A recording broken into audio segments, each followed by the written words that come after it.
स्वराज्य वार्ता, आवाज जनसामान्याचा।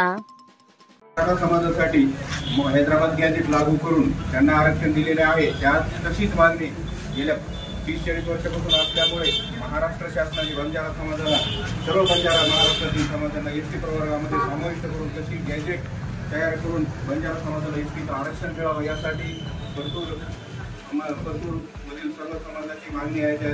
अशी निवेदनाद्वारे मागणी केलेली आहे। त्याचबरोबर या मागणीची जर मान्य नसेल केली तर संपूर्ण महाराष्ट्रामध्ये बंजारा समाजाकडून तीव्र आंदोलन छेडण्याचा इशारा बंजारा समाजाकडून देण्यात येईल। सरकारला अशी विनंती आहे की जसे मराठा बांधवांना हैदराबाद गॅजेट लागू करून त्यांना कुणबी सर्टिफिकेट दिले आहे, तसेच आम्हाला ते गॅजेट लागू करून एसटीचे आरक्षण द्यावे अशी महाराष्ट्र सरकारला विनंती। जो हैदराबादचा GR आहे गॅजेटचा, त्या गॅजेटनुसार ज्याप्रमाणे मराठा समाजाला लागू करण्यात आलेला आहे त्याचप्रमाणे बंजारा समाजाला सुद्धा एसटी कॅटेगरीमध्ये आरक्षण द्यावे अशी आम्ही सरकारला आज निवेदनाद्वारे सर्व समाज बांधवाच्या वतीने निवेदन दिलेले आहे। आणि या निवेदनाची दखल न घेतल्यास येणाऱ्या काळामध्ये सर्व महाराष्ट्राचा बंजारा समाज हा मुंबईमध्ये जाऊन आझाद मैदानावर सुद्धा जोरात मोठ्या लाखोच्या संख्येने बंजारा समाज तीव्र आंदोलन करेल।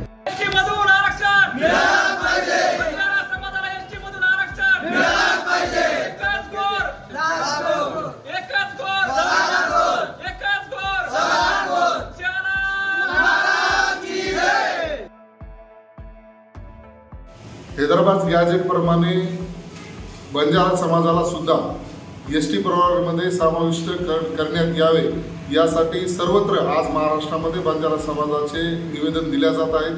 सन्माननीय मुख्यमंत्री साहेब यांना विनंती आहे जे की अदर स्टेटमध्ये आंध्र प्रदेश, कर्नाटक, तेलंगणा ह्या राज्यामध्ये बंजारा समाज हा आदिवासी म्हणजे एसटी प्रवर्गामध्ये मोडतो।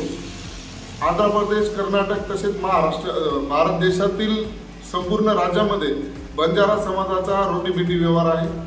सगळे सोयरे आहोत। त्याचप्रमाणे वन नेशन वन रिझर्वेशन खाली बंजारा समाजाला महाराष्ट्रामध्ये न्याय देण्याचं काम नक्कीच नामदार मुख्यमंत्री देवेंद्रजी फडणवीस करतील अशी बंजारा समाजाची, महाराष्ट्रातल्या बंजारा समाजाची भावना आहे। सन्माननीय देवेंद्रजी फडणवीस साहेब, आपणास विनंती आहे की आपण हैदराबाद गॅजेट प्रमाणे महाराष्ट्रातील बंजारा समाजाला खरा न्याय द्यावा, ऐतिहासिक निर्णय घ्यावा अशी आपणास संपूर्ण महाराष्ट्रातील बंजारा समाजाची विनंती आहे।